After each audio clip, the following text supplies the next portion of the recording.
Namaste, Sree Majji garu. Namaste. Welcome to Prime 9 TV. How are you doing today, sir? I'm doing great. So what's going on? Today is Easter, right? Did you do anything for Easter? Did you go anywhere? So we have a 16-year-old boy. Okay. So back in the day, Easter, we used to go to Easter egg hunts and Again, huh? all over the city, 4 or 5 things. But he doesn't want to do Easter egg hunt anymore. So we did some errands, but Okay. I have a couple of commitments later this evening. Oh, okay. Yeah. Wonderful. So I see that you want to become a politician. Should I call you a politician? I want to serve our Frisco schools community as your trustee. Okay, not a politician. This is the first time I ever ran for an election. Okay. So I'm still finding everything. You know, I'm just learning on the go. So I don't think I'm there yet. Okay. Okay. Yeah, good. All right. So Frisco ISD, and this is the first time you're Correct. Doing it. What makes you do this? What do you think? Why is this? Yeah. So a couple of things. One, I've been very involved in our Frisco schools community for a number of years. Obviously, not only as a parent, but also as a mentor in the classroom. I've served the community on a bunch of boards and councils. Yeah. Let's get back, step back a little bit. Tell me, what is your background? Okay, sure. How will your background help what you are trying to achieve or go towards? Educationally, I have a BTech from IIT Madras, 93, 97 in India. That's most prestigious. One of the most in the world, we can say, right? Prestigious technology and engineering colleges in the world. In the world, yeah. So I graduated in 97 with the BTech in engineering. Okay. Came to the US to pursue my master's on a scholarship at the Ohio State University in Columbus, Ohio. Go Buckeyes. Yeah. So I have a master's in Masters of Sciences in Engineering. Okay. And I actually went back and did my MBA as well from Ohio State. Okay, Fisher School of Business. Fisher School of Business. So I'm very well educated. I've had senior leadership positions at companies like JP Morgan Chase and T-Mobile. Okay. And so I have about 25 years experience leading, large-scale organizations in the world of data and AI. Okay. And then finally, from a Frisco experience point of view, I've served on the board of Frisco Education Foundation. I served on multiple district advisory councils, including one right now. Okay. But I also mentor in the classroom. So I work with our teachers and students and mentor programs like Incubator EDU, Independent Study and Mentoring, DECA. These are very popular programs. What is that? Sorry? DECA. Which is like I heard about that. DECA. Yeah. So I have I have in classroom experience, I have the corporate experience, I have strong education background. And then finally, I actually completed what's called a Board Leadership Academy. So this is a training program designed for individuals who aspire to be a board member. Okay. And I think I'm the only person in the race right now that has gone through that. So I'm ready for this role. Wonderful. Okay. So I have a set of questions, Majji, right? And that's what I'm doing for everybody, just so everybody will have a fair chance to answer the questions. Right? I will go through those questions, and we'll keep it very short. Yeah. 20 minutes, as you know, people have very short span nowadays, right? So let's do that, right? So starting off with first question. Frisco ISD was one of the fastest growing school district in Texas. Yep. A symbol of suburban success, but it's now facing declining enrollment, multi-million-dollar deficit, and difficult decisions about school closures and staff cuts. What made you decide to run for the board at this particular moment? And what specifically qualifies you to navigate this crisis? Yeah, no, you're absolutely right. Frisco ISD, we were about 10,000 students or so in the year 2000. We grew to 67,000. We peaked at 67,000 students a couple of years ago, and now we have dropped to under 63,000. Okay. And there's a group called PASA does the demographics. They're projecting we may hit 55,000 within the next 10 years. So a rapid there's a lot of reasons for that, but yeah, we have strong, some heavy headwinds coming our way, and we need a very strong leader on the board to help navigate these challenges and make sure Frisco schools continue to be one of the best in the state. We also have a very young board. It just happened that some of the most experienced board members have transitioned off, and the most experienced board member is 6 years. The next is 4. Everybody else is less than 2. So I think that at this point we need somebody who has the FISD experience, has in-depth knowledge about our district and operations, but can also step in with the right leadership skills and bring our community together to address those challenges you're talking about. And so that's really what drove me. Okay, so what specifically qualifies you to navigate this crisis? Like, what is that one quality that you have? I would say leadership. Okay. And leadership is about a lot of things, but right. What dimension of leadership you're going to bring in here? Leadership is about 3 things to me, right? To vision, alignment, and commitment.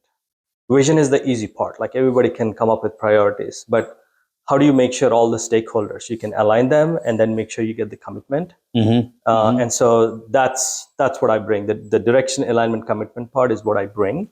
And in our case, stakeholders are parents, teachers, students, administrators, and other community members. And everybody's got a different, stake in this, and we got to make sure we bring the community together.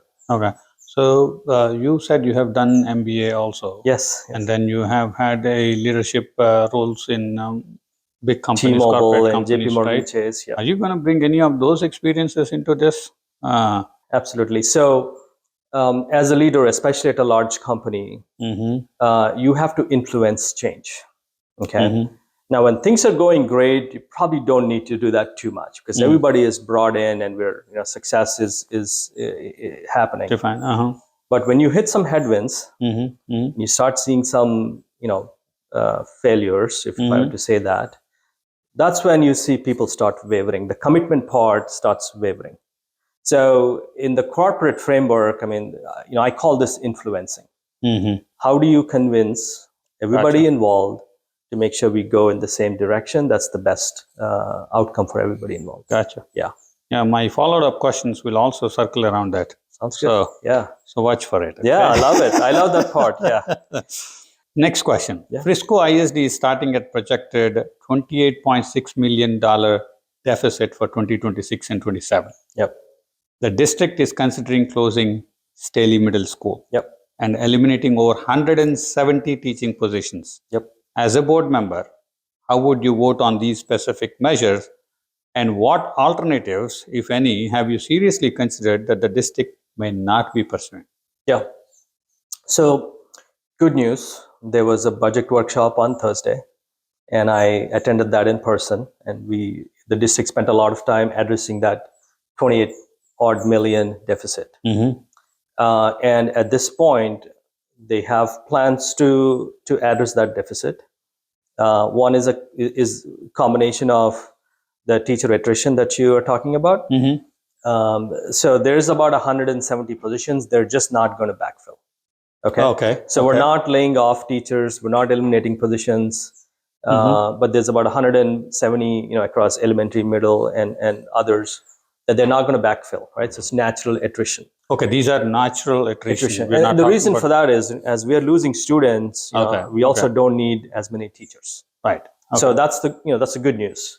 They've also, there's a bunch of things they talked about, but there's about 6.5 million in budget efficiencies at the admin center that they've identified. So at this point, it's looking like we're able to address the budget deficit and move on. But these are gonna keep surfacing in the future. Right. So I say at a very high level, there is 3 things we need to do, and if I'm on the trustees, that's exactly what I'll pursue. One is, can we identify new sources of revenue?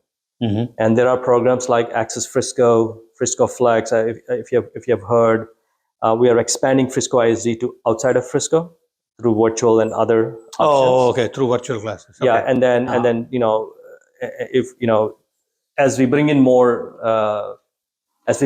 students through these programs, our revenue will go up. Oh, okay. The district is already doing paid pre-K. Okay. And they're introducing paid summer camps this year. Okay. And there's some other programs they have. And these are all discussion at this point. And so if I get elected by the June timeframe, I will be sitting there and voting, but I'll make sure we bring in the right programs to not only bring in the revenue, but make sure it fits in with the overall FISD culture. Okay, that's one. The second is expenses. Yeah, we got to look at expenses and really eliminate what we can. Right now, you think there are any expenses which are not needed? So there's a lot of again. So I'll have to look into a lot of this in detail because as a public, we don't get to view all those details, right? But and so as a board member, will you make it available when you get on board? Yeah, absolutely. Because as a public, are we not supposed to know those things? I think I don't have the full answer for that yet, but the budget workshops are online. Okay, you can go watch it. It's 2 hours, and they go into step by step, right? The programs that they are planning to eliminate, these are all listed. Okay. But there's also a lot of documentation that goes into this, and I don't think those are available. I'll look into it. Sure. Okay. To the extent we can, it's available. I'll make it available. And to your point, transparency, fiscal responsibility, and transparency is number one on my priorities list. And so, if I feel like the public is not seeing some information they should be, I'll champion for that and make sure it's available. Okay. Yeah. But to your point, so expenses, we are a $700 million district. And so I think we can always find synergies and efficiencies and make sure we keep saving some dollars. Because I don't want to go into a situation where there's a budget deficit and we have to make decisions we don't want to make, right? Like raising taxes and things like that. And then the final piece is very, very important is I'm going to just call it advocacy. 90% of our funding comes from the state. Okay. And I think most, audience is probably not aware of this. 90%? 90%. Yeah. And so you pay your property taxes if you live in Frisco ISD, and you do as well here in Prosper. That goes to state of Texas. And the state of Texas sends money back using a formula which is loosely correlated with your enrollment. Okay. So Frisco ISD, we have 63,000 students. On an average, we get about $8,000 per year per student. And so that's enrollment, and then there's some attendance criteria too. So okay. Your kids, if you're going, you can take certain excused absences, but beyond that, you cannot. Right. That's because of the attendance. Oh, okay. So we have to go back to the state of Texas. I'm on the legislative leadership committee right now, which is a 2-year commitment. Okay. We've been studying this in depth. There are 26 line items that make up that $8,000 per student amount that I shared.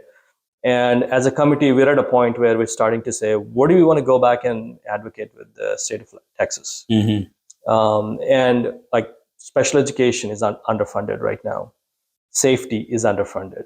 Some other programs, transportation is underfunded. So we feel like we got to go with the right advocacy message and make sure we get buy-in from our legislatures and get more money for the underfunded programs. So that's the three-pronged approach we need to do to address the budget issues. Perfect. The third question, I think some of the answers you've already provided just now, but I'll keep it short. Like we discussed, right? 170 positions through attrition, right? How do you retain the best teachers in this environment where there is budget cut and, Texas has not increased the per student, per student funding since 2019. Yeah. So they increased it by $55 in the last legislature. It used to be $61.70. Now it's like $62.55. But that's not enough. That's where you're going. That's not enough. Right. And this is where I, back to my earlier statement, right? We got to go back to the state and ask for the right money. They're not going to increase that allotment. I think we feel pretty confident they're not going to increase that anytime soon. So what are the other things we can ask? So, but back to your question about educators. So I had the privilege on serving in this year's Teacher of the Year selection committee for FISD. Oh, okay. That's because they saw somebody who's given so much to the FISD community, and then they gave me an opportunity to be part of it. So And I read like 25 plus applications, and I was given the elementary teachers. So I read. Okay. And my biggest takeaway is we have some amazing, talented educators in our district, and they do a lot, not just from a teaching perspective, but elevate everybody in the campus and make an impact in the community. And we have to retain the best teachers. And so there's 3 ways I think we can do. One is making sure the pay is competitive. And again, we took care of our teachers in the last cycle. We gave raises of $2,500 and $5,000 from state.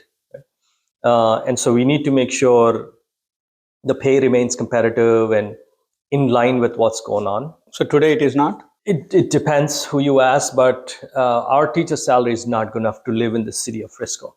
Okay. So a lot of teachers actually live outside of the city of Frisco, and they commute in. Sad. Yeah, because of the cost of living and other things that that are happening in Frisco. Unfortunately, it's not a Frisco ISD problem, but the affordability is impacting the people who work for Frisco ISD. Okay. Yeah. So that's one. And there was the state passed things like TIA, teacher incremental allotment. So that's actually giving bonuses of like anywhere between 3,000, 12,000. So I think the pay, we're addressing pay, and we got to continue to address that pay. That's one. The second thing I hear, I work with a lot of the teachers because I go to Centennial and other schools and volunteer. The biggest thing I hear from our teachers is there's too much administrative overhead. Not only do we have to teach, but there's so many things we have to do beyond teaching. Like retesting. I hear like retesting is a huge overhead for our teachers. So I say, that's the second thing. I'll work very closely with the administration to make sure we lower the administration. And the third thing is I just say, just appreciation in the form of partnerships from the community. I have firsthand experience here because I go into the school and I try to help out some of the teachers using formal programs. I think there's a huge opportunity for more people in the community to do that. And when we do that, it's rewarding to us as individuals because you're contributing to our schools, but it helps our teachers and it helps our kids as well. So that's another thing that we want to pursue aggressively. Gotcha. All right. So next question. Texas has moved aggressively towards school voucher programs that divert public funds to private schools.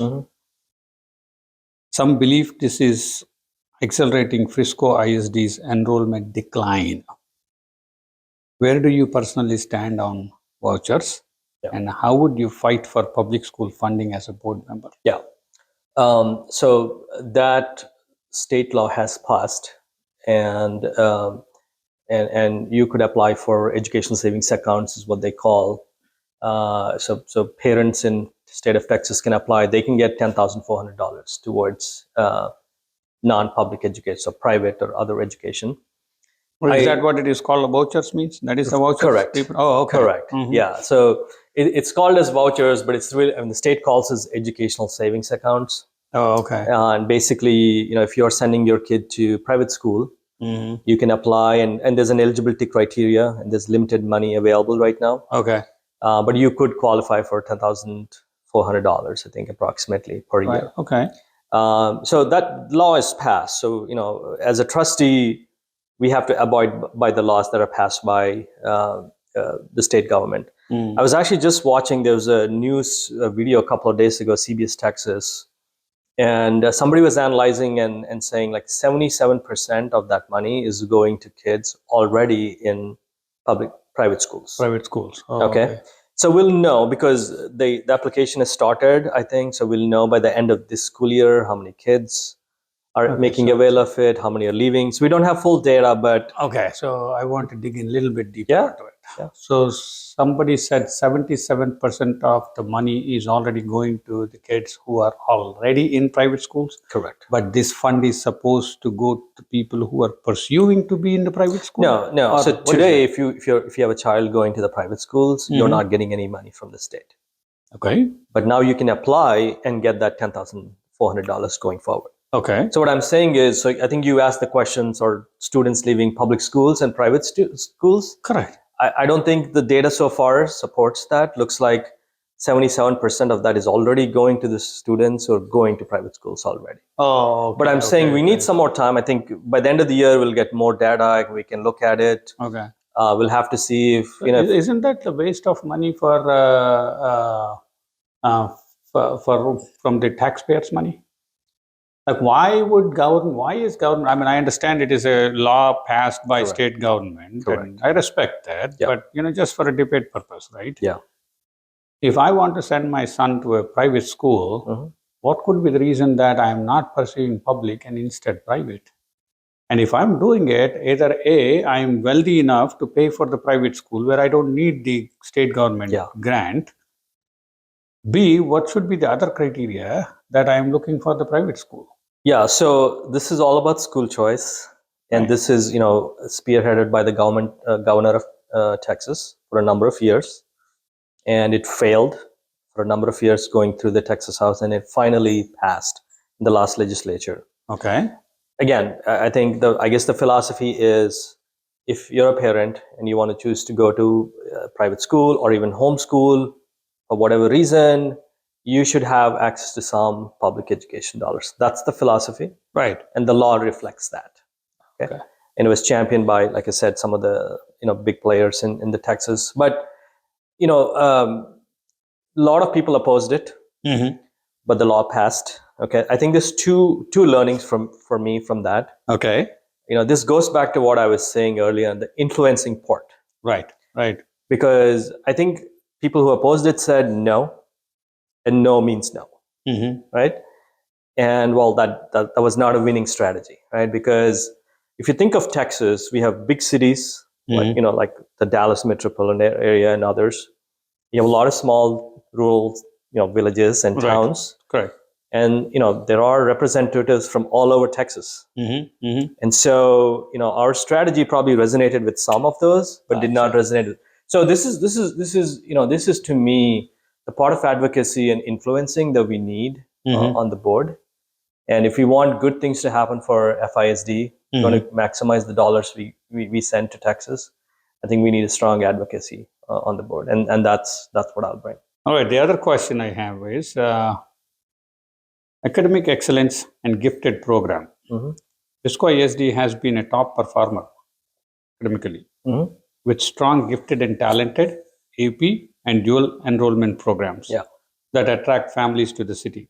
As budget cuts loom, how do you protect these programs? Which programs are, in your view, truly non-negotiable? Yeah, so good news is some of the programs that you mentioned, like GT, Gifted and Talented, we actually get more money from the state. So remember I said there's 26 line items. Right. So one of the line items is Gifted and Talented. CTE is on that. So we actually get more money. And so state gives us more money to support programs like this. Oh, okay. So I don't think some of the programs that you talked about will go away simply because one, I think our parents love them, our kids love them, and they're great tools to retain them in our school district. And two, we actually get funded better than the other programs. So I think those are to stay. But to me, the larger point is, I think we're good for 2026, 2027 because I think budget deficit is not going to be an issue. But if we run into future budget deficits, like we have to bring the parents together. That's the role of a trustee. Is we represent the community, number one, and that's our number one responsibility. So we need to bring the parents together and the stakeholders that I talked about. And if we need to make cuts, then make sure it's driven by solid feedback. Correct. And a good process to bring in the community feedback, and then make sure we address that the right way. I don't think I would impose my will on anything like that. My job is to make sure all the stakeholders are part of the process and providing that necessary input to make the right decisions. Next question. Inclusion, belonging, and school climate. You know where I'm heading with this? Frisco student body is one of the most ethnically diverse in Texas. Yep. At the same time, there has been rising racial tension in the broader community. Some of it is spilling onto online spaces that students see every day. Yep. What responsibility does the school board have in setting the tone for inclusivity and belonging? And what specific policies would you put in place? Yeah. You know where I'm headed? Yeah. You know what the question I'm asking around? Yeah, I mean, some of the craziness in this city hall and online. Right, exactly. Yeah, so it's unfortunate that this is happening. There's been a lot of people, community members in Frisco, who actually went to the city hall and spoke in support of our large diverse community we have. So I'm very proud of some of those efforts. So to answer your question, I think there's a couple of things. One, as a trustee, we represent you, the community. So we need to model the right behavior. We need to set the standards from an integrity point of view, from a values point of view, and just overall positive behavior perspective to represent the community that we are representing. And so that's number one. Second, in the classroom, we need to understand, and I know our community does, is these are places for education. Correct. We bring in kids, as old as 5 years, and 4 if you go to pre-K, and by the time they leave, they're like 18 and they're going to college. Right. So they grow up in our schools. Right. Our number one mission is to provide education. Right. And make sure we stick true to that. Right. But the second part is they also need to be safe spaces. Correct. And regardless of what race, religion, or background you have, we do not tolerate or we do not allow any forms of discrimination in the school. Right. And if it does happen, there are tools to address that. There is Stop It, which is an anonymous tip. You can provide tips if there's any bullying or discrimination happens. We also have great partnership with our city of Frisco. There's a SRO program. So we have school resource officers, uniformed cops at all our high schools and some middle schools. So we have pretty good, from a safety perspective, we have a great relationship. The third part is also education. I think sometimes we got to be very proactive and very intentional about just sharing the right information with our staff, with our teachers and the students and the community if possible. I mean, I feel like once you get to know somebody, especially if that's somebody that doesn't look like you or comes from a different background, I think you gain a better perspective, and some of these craziness that you see will go away over time. So yeah, I think there's 3 or 4 different ways we got to stay ahead of it and make sure we address this. But at the moment, Sree, suddenly this has taken a totally different dimension and the intensity. Yeah. Right. What you were saying was a organical approach of assimilating all the diverse cultures into one, right? Humanity. Right. But suddenly something has happened where the social media, as opposed to having a positive impact, is now having a negative impact, and which is spreading like really fast. Yeah. Right. Faster than you can imagine. Right. And then there is a negativity also. Now, sudden rise of understanding of this ethnicity, which is Indian Americans. Right. That need is on the rise now. How do you address that in the school, especially if it penetrates into the schools? Then it makes a bigger impact into the kids, right? Forget about the adults, because adults they can learn, they can change their mind, right? But as a kid, something gets into their head, it stays there in their head. How do you address that? How do you want to address that going forward? Today it is Indian Americans, tomorrow it will be somebody else. Tomorrow it will be somebody else, right? Yeah. But America principally is not built like that. Yeah. Right. So how do you address that? This is a big question, right? And this transcends schools. This is when you talk to the city leaders, I'm sure you ask these questions. So I think we as community need to come together. I think we as community needs to come together and address this and protect our kids from it, is the way I think about it. Now, I don't know if we can make laws around social media. Again, a lot of these comes right outside of the school system. I know TikTok is already allowed only if you're 16 and older. We have device ban in schools right now, so kids can't use their cell phones. There's some things in place, but I think we have to come together as a community and address this. My personal opinion is there's a lot of people trying to exploit this situation. Right. And unfortunately, it happens for political purposes, for social purposes, and social media is an easy trigger for all of this. Right. But I think, to me, the only way we address this and protect our kids is we as community come together, the city side, state side, every side of the community come together and address this and protect our kids. I think that the education piece, I know that's the other part. I think we can be very proactive in our classrooms. Right. Making sure we understand there's a large diversity in our city, but also in our country, right? We're just a microcosm of our country. So some sort of education, age appropriate education, to make sure they stay tolerant and don't get swayed away by hate, things like that out there. Yeah. I again, there's a simple answer. I think we would have already solved this, right? This is a large, complex situation. It's been happening. This is not the first time it happened. It happened in the past. It'll happen again. I say, let's separate the signal from the noise. Okay. Mm-hmm. Whenever people come and say something, there's a signal. Maybe there's something we need to look into and see how we can address that. But the noise is what gets amplified. We got to make sure we separate that. A last question. Yeah. If you win on May 2nd, yeah, and we interview again in 12 months, what is the one thing that you will have accomplished that parents and students can actually feel and see? And what should voters hold you accountable for if it doesn't happen? Yeah. So I'll tell you two things, simply because I think there's two big things on my agenda. One is the school finance part of it, which is, and the reason I say that, I know we talked about this at length.